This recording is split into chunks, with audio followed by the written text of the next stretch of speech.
올 중에 제일 추운 그런 날이 되었는데요. 너무 추워서 여러분들이 못 나오실 것이다, 저는 그렇게 생각했는데 더 많이 다 나오셨습니다. 제가 믿음이 작구나 다시 한번 알게 되었는데요. 복음성가 중에 이런 내용의 복음성가가 있습니다. 예수님 겨울에 오신다면, 겨울에 재림하신다면 우리는 어떻게 할까? 예수님 가장 추운 날에 재림해서 오실 때 우리가 예배 드리지 않고 딴 곳에 있다면 어떻게 할까? 이런 이제 내용이 되겠습니다. 오늘 이렇게 다 나와주셔서 함께 예배를 드리신 여러분께 감사하고 하나님께서 영광 받으신 줄로 믿습니다. 오늘 우리가 읽은 본문 베드로후서는 베드로가 로마 황제 네로에게 순교당하기 바로 전에 기록한 성경이 됩니다. 그러므로 본 성경은 유언적 성격이 강한 성경이며 베드로의 고별 설교가 기록되어 있습니다. 여러분, 유언은 죽는 자가 살아있는 자에게 마지막으로 꼭 해야 될 중요한 말을 하는 것이 유언 아닙니까? 베드로가 그런 심정으로 이 서신을 기록해서 그의 성도들에게 들려줍니다. 베드로가 성도들에게 마지막으로 남긴 중요한 하나님의 말씀은 무엇이었을까요? 오늘 읽은 부분을 통해서 한번 생각해 보도록 하겠습니다. 먼저 본서를 기록한 베드로 자신을 소개를 합니다. 나는 시몬 베드로이고 예수 그리스도의 종이며 사도이다. 시몬은 원래 그의 이름입니다. 히브리 이름이고, 베드로는 예수님의 제자가 베드로가 되었을 때 새롭게 지어준 이름입니다. 베드로의 이름의 뜻은 큰 바위, 반석이 됩니다. 예수님이 시몬에게 새 이름 베드로라고 이름을 지어준 그 의미는 너는 앞으로 흔들리지 않는 바위와 같은 존재가 되거라, 이런 의미가 있고요. 또 너는 앞으로 바위와 같은 존재가 될 것이다, 예언적인 의미로서 이런 이름을 지어준 것입니다. 그는 앞으로 교회에서 큰 바위같이 흔들리지 않는 존재가 될 것임을 알려주신 것입니다. 그러나 여러분, 베드로는 지상사역을 예수님과 하는 동안 큰 바위가 되지 못했습니다. 작은 돌멩이같이 이랬다 저리 갔다 좌충우돌한 그런 자였으나 예수님을 부인하고 배반까지 했습니다. 그런데 그가 예수님의 부활을 목격하고 오순절날 성령을 받은 다음에 그는 큰 바위가 되었습니다. 그래서 그는 어떤 어려운 일이 있어도 흔들리지 않고 그 자리에 굳건하게 있으면서 주의 일을 하였습니다. 그는 교회의 든든한 반석이 되었고, 그리하여 베드로가 섬기는 이 초대 교회가 든든하게 성장하는 교회가 되었습니다. 드디어 베드로는 예수님이 지어준 이름대로 흔들리지 않는 바위와 같은 존재가 되었습니다. 성도 여러분, 주님은 우리에게도 새 이름을 지어 주었습니다. 그냥 김현중에서 목사 김현중, 오동민에서 장로 오동민, 공영배에서 집사 공영배. 이게 뭡니까? 일꾼이라는 그러한 의미입니다. 주님이 우리에게 이렇게 새 직분, 새 이름을 주신 것은 우리에게도 반석 같은 존재가 되라고 하시는 것입니다. 여러분, 교회가 굳건하고 든든한 교회가 되기 위해서는 교회 안에 이런 그러한 사람들이 있어야 합니다. 큰 바위처럼 항상 그 자리에 있으면서 어떤 상황에서도 흔들리지 않고 묵묵하게 주의 일을 감당하는 성도가 있어야 합니다. 저는 우리 주양한 교회에 이런 반석과 같은 성도님들이 많이 계시기를 소원합니다. 베드로는 성도에게 먼저 문안합니다. 1절 같이 한번 읽어볼까요? 1절 시작. 예수 그리스도의 종이며 사도이시며 베드로는 우리 하나님과 구주 예수 그리스도의 의를 힘입어 동일하게 보배로운 믿음을 우리와 함께 받은 자에게 편지합니다. 우리가 보는 성경에는 우리 하나님과 구주 예수 그리스도의 의를 힘입어 이렇게 나와 있는데요. 원문 성경과 영어 성경에 보면 우리 하나님이시자 구주이신 예수 그리스도, 관사가 두 개 합쳐서 한 번만 나왔습니다. 그러므로 이런 뜻입니다. 즉 베드로는 예수님은 우리의 하나님이시며 그리고 구주 그리스도이십니다 라고 예수님에 대해서 신앙 고백을 한 것입니다. 베드로는 예수님의 제자였을 때 예수님에게 주는 그리스도시여 살아계신 하나님의 아들입니다 이런 고백을 해서 예수님께 칭찬을 받았는데 이 예수님에 대한 신앙 고백을 여기서 다시 하는 것입니다. 성도 여러분, 우리도 예수님처럼 예수님에 대한 고백을 다시 해야 하겠습니다. 예수님은 나의 주시여 나의 하나님이시여 나의 구주 그리스도이십니다. 베드로는 성도에게 문안하기를 하나님이시고 구주 되시는 예수 그리스도의 의를 힘입어 동일하게 보배로운 믿음을 받은 자들에게 편지한다라고 말씀했습니다. 베드로는 그리스도의 의를 힘입는다. 그래서 말한다라고 말했어요. 여러분 여기서 의란 공의, 공평, 공정 이런 뜻이 됩니다.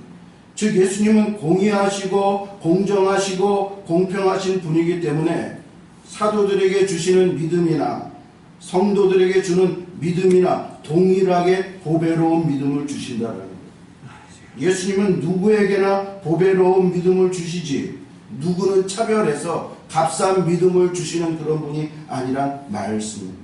똑같이 귀하고 보배로운 믿음을 주신다는 것입니다. 베드로가 왜 여기서 이런 말을 언급했을까요? 그것은 당시에 이단자들은 자기네들은 하나님에게 특별한 믿음을 받았고 특별한 은혜를 받았다라는 거예요. 그러나 베드로는 전혀 그렇지 않다. 주님께서는 사도에게나 성도에게나 장로에게나 평신도에게나 어른이나 아이들이나 누구나 다 똑같이 귀하고도 보배로 믿음을 주시는 것이다. 이렇게 말한 것입니다. 성도 여러분, 우리가 가진 믿음은 베드로 사도가 가졌던 믿음과 똑같이 보배로 믿음인 줄 믿으시기 바랍니다. 베드로는 보배로운 믿음을 가진 성도들에게 축복합니다. 2절 같이요. 시작. 하나님과 우리 주 예수 그리스도를 알므로 은혜와 평강이 너희에게 더욱 많을지어다. 은혜와 평강은 하나님께서 성도에게 주시는 최고의 영적 축복인데요. 이것을 축복을 하는데 이 축복을 어떻게 받을 수 있는가를 말을 하냐면 어떻게 해요? 우리 주 예수 그리스도를 알므로 말미암아. 여러분 베드로가 본서를 쓰면서 강조하는 이 단어가 바로 안입니다. 안다, 지식이다 이것입니다. 여러분 여기서 안다라는 원래의 단어는 에피그노시스인데요. 에피그노스는 온전히 알다, 철저히 알다 이런 뜻이 됩니다. 즉 베드로가 은혜와 평강은 예수 그리스도를 온전히 알 때에 오게 된다라는 거예요.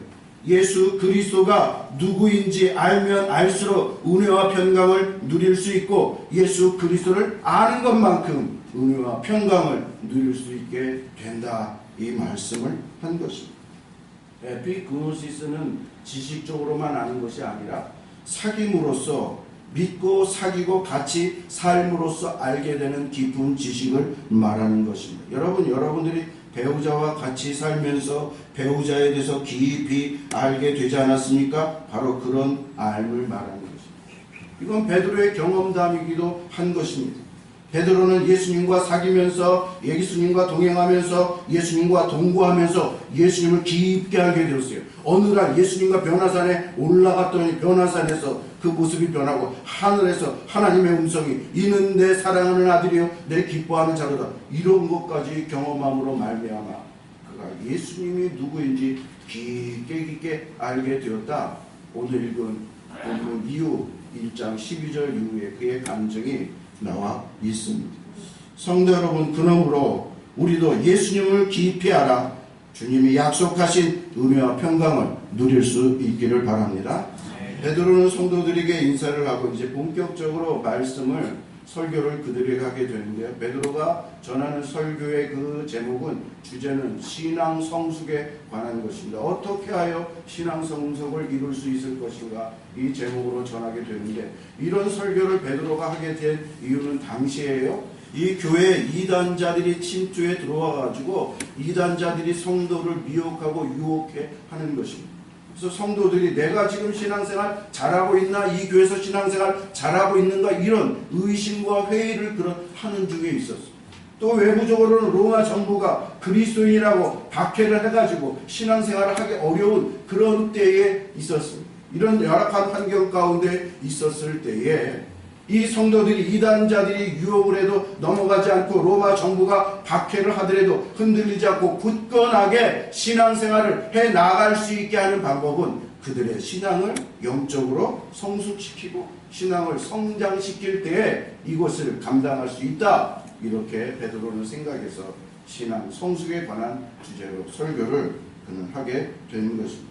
여러분, 우리도 그렇습니다. 우리도 여러 가지 실험과 환난과 어려움을 당할 때 그것을 감당하고 이길 수 있는 것은 시험과 어려움을 없애버리는 것이 아니라 우리가 영적으로 성숙하고 영적으로 성장하게 될 때에 이것을 감당하게 됩니다. 그러므로 이 말씀 우리가 공부해야 됩니다. 베드로는 신앙 성숙이 이루어지는 것에 대해서 말씀을 전하는데, 첫 번째로 하나님이 우리의 신앙 성숙을 위해서 어떻게 해주셨는가, 무엇을 해주셨는가, 그것에 대해서 말하고, 둘째는 그러면 하나님으로부터 신앙 성숙을 받은 우리 성도들이 해야 될 행위는, 순종할 것은 무엇인가, 그것에 대해서 말하고, 세 번째는 하나님이 주신 은혜와 신앙 성숙을 위해서, 우리가 신앙 성숙을 위해서 순종하고 실천하며 살 때 그 결과는 우리에게 어떤 결과가 오게 되는가, 그런 순서대로 베드로는 설교하게 되는데, 저도 그런 순서대로 여러분께 말씀을 전합니다. 먼저 신앙 성숙은 하나님의 공급으로 시작이 됩니다. 3절로 시작. 그리스도께서는 신적 권능으로 우리에게 생명과 경건에 이르게 한 모든 것을 주셨습니다. 그것은 우리가 자기의 영광과 더불어서 우리를 불러주신 분을 알았기 때문입니다. 예수 그리스도께서는요, 하나님이 주신 신적 권능, 이건 신기한 권능이라는 거예요. 사람의 어떤 설명으로 설명할 수 없는 그러한 능력으로 우리에게 생명과 경건에 속한 모든 것을 주셨다라고 말합니다. 여러분, 원문 성경 3절을 보면 모든 것이라는 판타라는 단어가 제일 먼저 나와 있어요. 이것은 베드로가 이 3절에서 강조하고 있는 단어가 모든 것이라는 그러한 뜻이 됩니다. 즉 베드로는요, 주님께서 우리가 생명의 삶을 살고 경건한 삶을 사는데 필요한 모든 것을 다 주셨다라는 거예요. 베드로가 지금 주님께서 우리가 신앙생활 잘하는데 모든 필요한 것을 주셨다는 것을 왜 강조하고 있습니까? 그것은 당시에 이단들이 나타나서 하는 말이, 자신들에게는 신앙생활을 더 잘할 수 있는 특별한 새로운 것이 있다라는 거예요. 옛 것까지는 좀 부족하다라는 거예요. 니네들이 알고 받은 계시 가지고 부족하다라는 거예요. 우리 모임에 와서, 우리 공동체에 오면 새로운 은혜, 새로운 계시, 그것을 줄 수 있으니까 와서 그것을 체험받아서 신앙 성장을 해라, 이런 얘기를 하는 것입니다. 그러나 베드로는 단호하게 말하기를, 하나님은 우리에게 필요한 모든 말씀과 은혜와 능력을 주셨다는 거예요. 여기서 주셨다라는 단어는 문법적으로 현재 완료예요. 완료됐다라는 것, 끝났다라는 것. 이미 다 우리의 구원과 경건과 영생과 하나님 앞에서 올바로 신앙생활하는데 필요한 모든 것을 다 완료해서 주었다, 이런 말씀을 말하고 있습니다.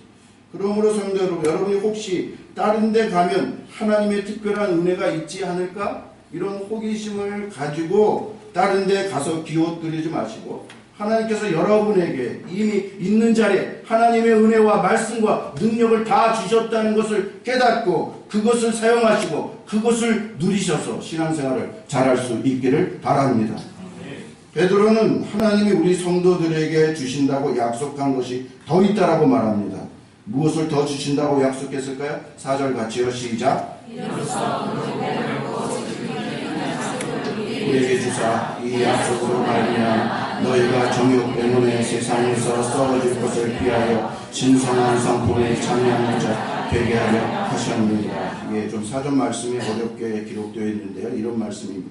하나님께서는 보비롭고 큰 약속을 우리에게 주셨는데, 그것은 정욕에서 나오는 이 세상에서 썩어질 것을 피하게 해 주시고 대신 하나님의 신성한 성품에 참여하는 자가 되게 해 주신다는 거예요. 그러니까 보배롭고 큰 약속을 주셨는데 그 그것은 세상의 정욕으로부터 나오는 더럽고 추한 그것에서 벗어나게 해주시고 대신 어떻게 해요? 하나님 신성한 성품에 참여하게 해주시는 이런 약속이라는 거예요.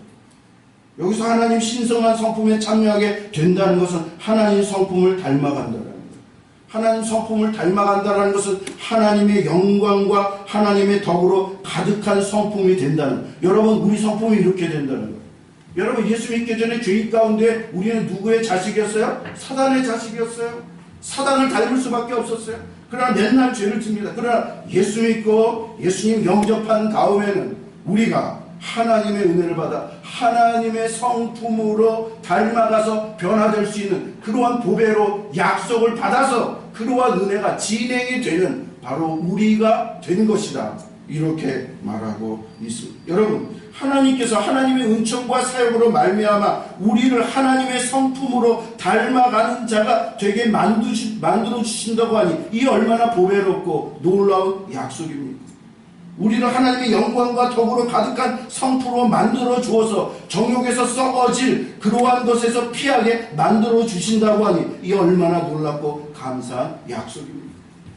여러분, 신앙, 우리가 기독교 신앙의 목적이 뭐예요? 그것은 하나님이 거룩한 것처럼 우리도 거룩해지는 거예요. 하나님이 영광스럽고 덕스러운 것처럼 우리도 영광스럽고 덕스러워지는 거예요. 그런데 하나님께서는 예수님을 잘 믿는 저와 여러분에게 이것을 이루어 주시겠다고 약속하셨으니 여러분, 얼마나 감사한 일입니까? 지금까지 베드로는 하나님께서는 그리스도인들이 신앙을 성숙하는 데 필요한 능력과 필요한 은혜를 다 제공해 주셨다라고 바로 성도들을 일깨워 줬습니다. 그리고 영광과 덕으로 충만하신 하나님의 성품에 동참하게 해주신다는 약속까지 알게 해주었습니다. 베드로는 이제부터는요, 하나님으로부터 이러한 은혜와 능력과 약속을 받은 성도들이, 그러면 성도들이 자기 자신의 신앙 성숙을 위해서는 무엇을 해야 하는가? 성도들이 해야 할 일이 있다고 말합니다.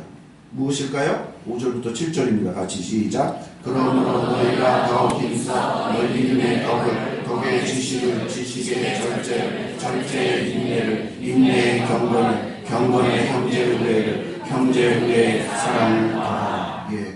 그러므로 이렇게 시작하죠. 5절이 바로 이런 이유 때문에 이런 거야. 하나님이 우리에게 필요한 것을 모든 것을 공급했기 때문에 너희는 영적 성숙을 이루기 위해서 힘써야 된다. 이런 이제 문맥의 뜻이 됩니다. 베드로는요, 이것들을 꼭 이루어야만 영적 성숙이 이루어진다는 걸 강조하기 위해서 그 앞에 강조하는 말을 하나 썼는데요. 뭐라고 말했습니까? 너희가 더욱 힘써야 된다. 이런 것들을 더욱 힘써야 된다. 그럴 때 너희들이 영적 성숙이 이루어지게 된다라는 말씀. 베드로가 또 본 서신에서 강조하고 있는 단어 중에 하나가 힘쓰라예요. 힘쓰라의 원문의 원래 뜻은 온갖 노력을 다하여 열심히 하라는 그런 뜻입니다. 즉 신앙 성숙은 저절로 이루어지는 것이 아니고 되는 대로 해서 이루어지는 것이 아니라 열심을 다해 힘을 다해 기울여서 할 때 신앙 성숙이 이루어진다는 것입니다. 성도 여러분, 여러분은 여러분 자신의 신앙 성숙을 위해서 힘써야 됩니다. 하나님이 주신 은혜 가지고 이제 나는 다 됐다, 구원받았으니까 나는 끝났다, 그것이 아니라 주님이 주신 은혜를 통해서 내 자신의 신앙 성숙을 위해서 매일매일 노력하고 힘써야 되는 줄로 믿습니다. 그러면 베드로는 어떤 면의 신앙 성숙을 힘쓰라고 말합니까? 여기서 8가지 면을 말하고 있습니다. 8가지 면을 간단하게 생각해 보세요. 첫 번째는 무엇이에요? 믿음이에요. 베드로는 성도들이 첫 번째로 힘써야 될 신앙은 믿음이라는 것입니다. 여러분, 믿음은 모든 것의 뿌리가 되고 기초가 되고 근원이 된다. 믿음에서부터 모든 것이 출발하게 된다라는 것입니다. 믿음은 그리스도 예수의 복음을 믿는 믿음을 말합니다. 그 다음에 믿음의 덕을 더하라고 했습니다. 여기서 더하라라는 것은 원어로 에피코레고인데요. 여기서 영어 코러스가 나왔어요. 코러스가 무슨 뜻이에요? 성가대? 합창이라는 뜻이에요. 합창. 즉 신앙은 복음을 믿는 것만으로 되는 것이 아니고 거기에 믿음, 덕을 합칠 때에 온전한 신앙이 된다는 거예요.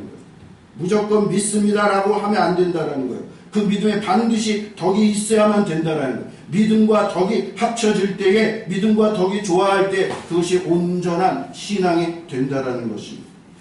여러분 여기서 말하는 그러면 덕이란 무엇일까요? 덕은 원어로 보면은 아레테인데요. 영어로는 벌추인데요. 우리말로 번역하면 탁월한 도덕성입니다.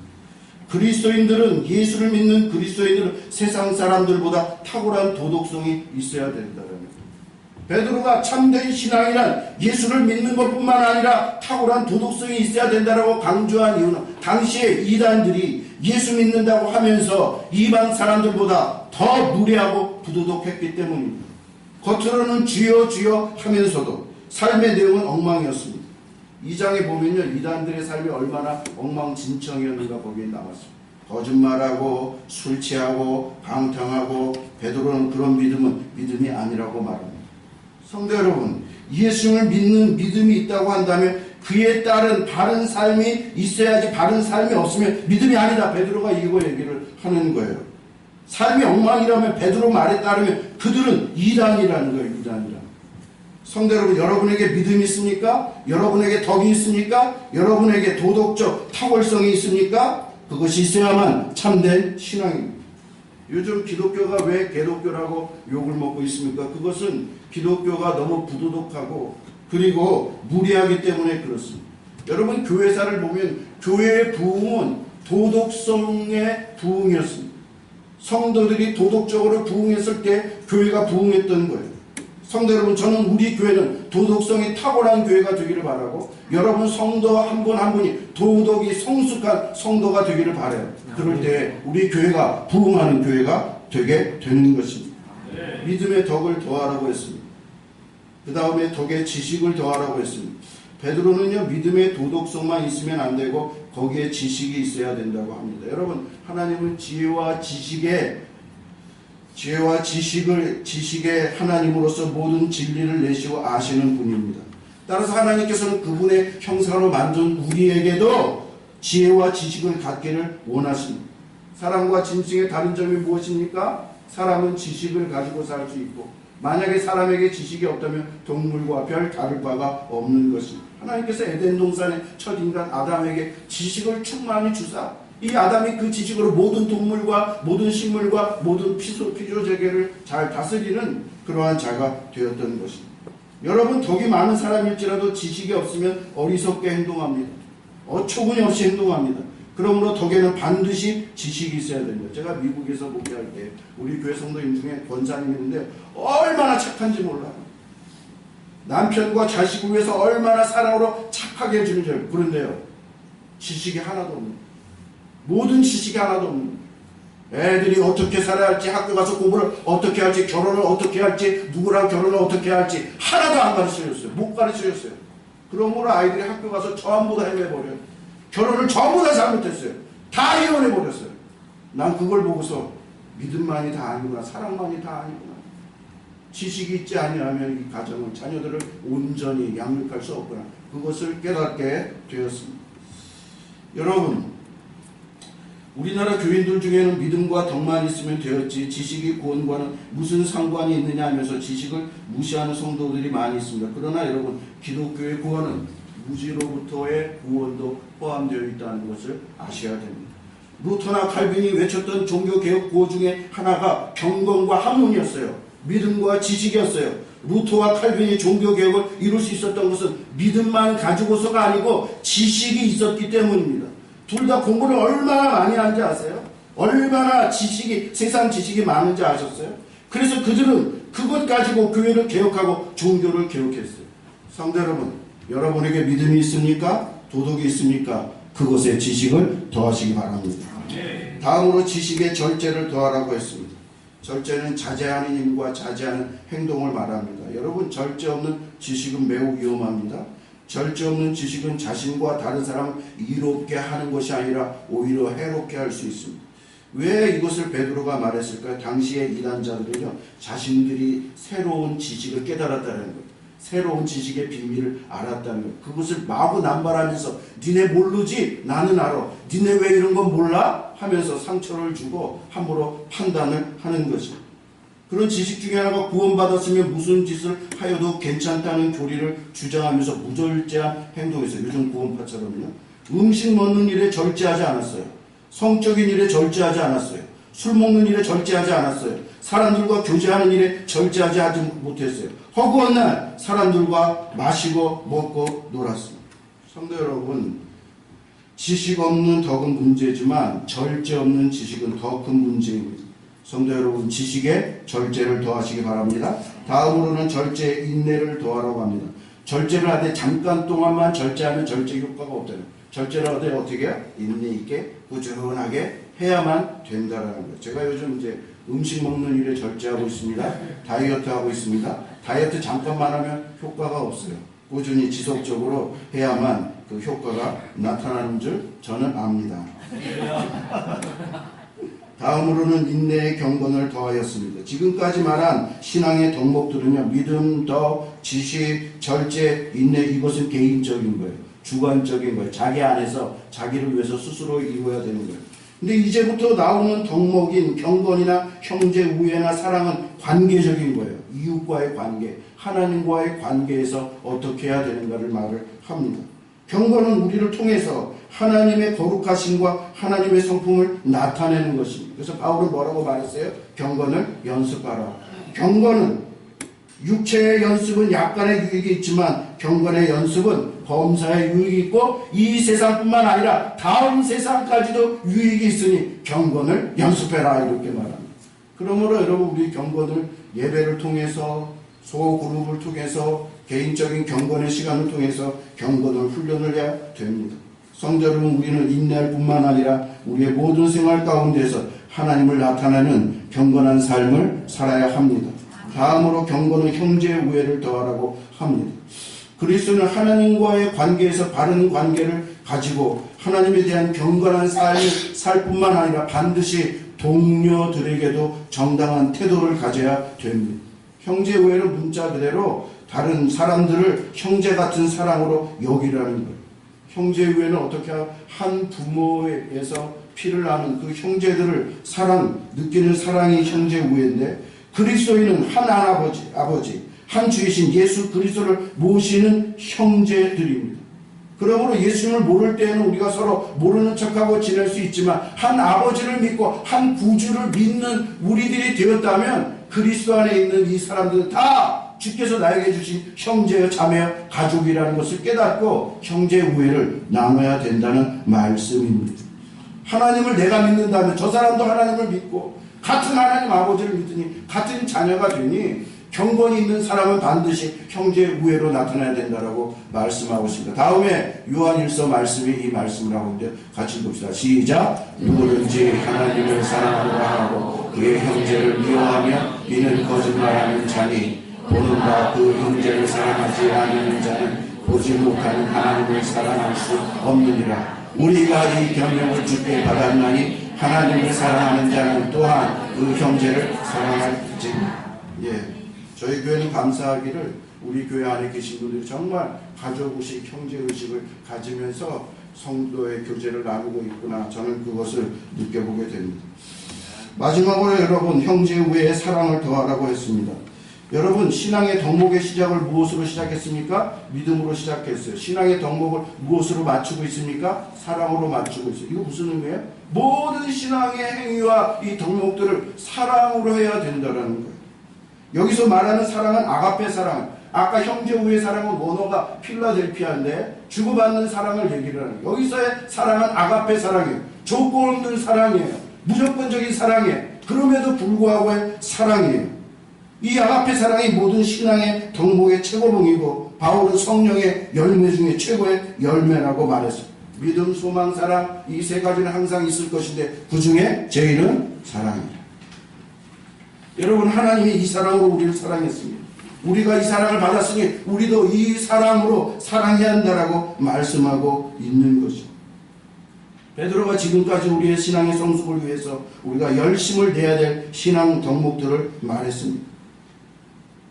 베드로는 신앙 성숙을 위해서 하나님이 주신 덕목 은총과 능력과 축복과 그리고 우리의 신앙, 우리의 순종과 실천으로 이 신앙 성숙이 이루어진다라고 말했습니다. 베드로는 다음에요. 신앙 성숙이 이루어지면 어떤 결과가 나타나는가 그것에 대해서 말하게 되는데 8절은 신앙 성숙이 이루어지면 어떤 결과가 나타나고 9절은 순종하지 못하면 신앙 성숙을 이루지 못하면 어떤 결과가 나타나는가 그것을 말합니다. 공동 성경 읽어봅시다.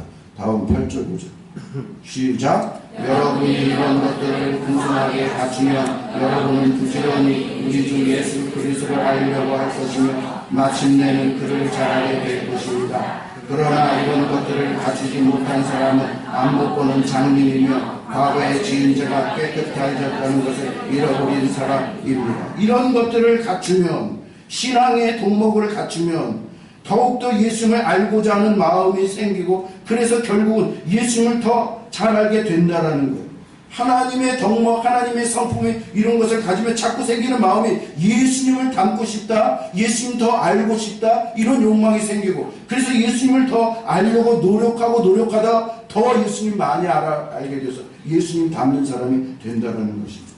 여러분 데이트를 하면 할수록 더 하고 싶지 않습니까? 그러다가 결혼하고 싶지 않습니까? 마찬가지로 예수님을 알면 알수록 더 알기를 원하고 그러다 예수님과 연합해서 예수님을 온전히 알게 된다는 거예요. 제가 그런 경험하고 있습니다. 그러나 반대로 이런 것들을 갖추지 못하면 어떻게 된다고요? 앞 못 보는 장인과 같이 된다는 거예요. 여러분 앞 못 보는 장님은 사리를 분별하지 못합니다. 무엇이 진실이고 거짓인지 알지 못합니다. 장님은 흑암에서 살듯이 헤매고 있습니다. 이런 것들을 갖추지 못한 자는 바로 영적 장님이 되어서 삶을 헤매며 살게 된다라는 거예요. 그리고 이런 것들이 없는 자들은 과거에 지은 죄가 깨끗해졌다는 것을 잃어버린 사람들이라는 것입니다. 여러분 과거에 지은 죄를 깨끗하게 해졌다는 것을 잃어버린 사람이 되었다라는 것은요 회심하기 전의 상태로 되돌아갔다라는 거예요. 회심하기 전의 상태로 되돌아갔으니 불신자가 된 거예요. 불신자가 되었으니 그들과 똑같이 구원받지 못한다라는 거예요. 즉 예수님 믿는다고 하면서 은혜 받았다고 하면서 하나님의 구원의 확신이 있다고 하면서 이러한 신앙의 덕목들을 온전히 이루지 못한다면 그들은 하나님으로부터 구원받았는지 못 받았는지 나는 모르겠다. 베드로가 이렇게 얘기하는 거예요. 구원의 확실성이 없다는 거예요. 그러므로 어떻게 하라고 베드로가 맨 마지막에 결론을 내리고 있습니까? 10절 11절 시작. 그러므로 형제들아 더욱 힘써 너희의 부르심과 택하심을 굳게 하라. 너희가 이같이 언제든지 실족하지 아니하리라. 이같이 하면 우리 구주 예수 그리스도의 영원한 날에 들어감을 넉넉히 너에게 주시리라. 어떻게 하라고요? 그러므로 형제들아 신앙의 성숙을 어떻게 해라? 더욱 힘써라. 하나님이 주신 은혜를 가지고 신앙의 덕목들을 순종하게 힘써서 너희의 부르심과 택하심을 굳게 하라고 말씀했습니다.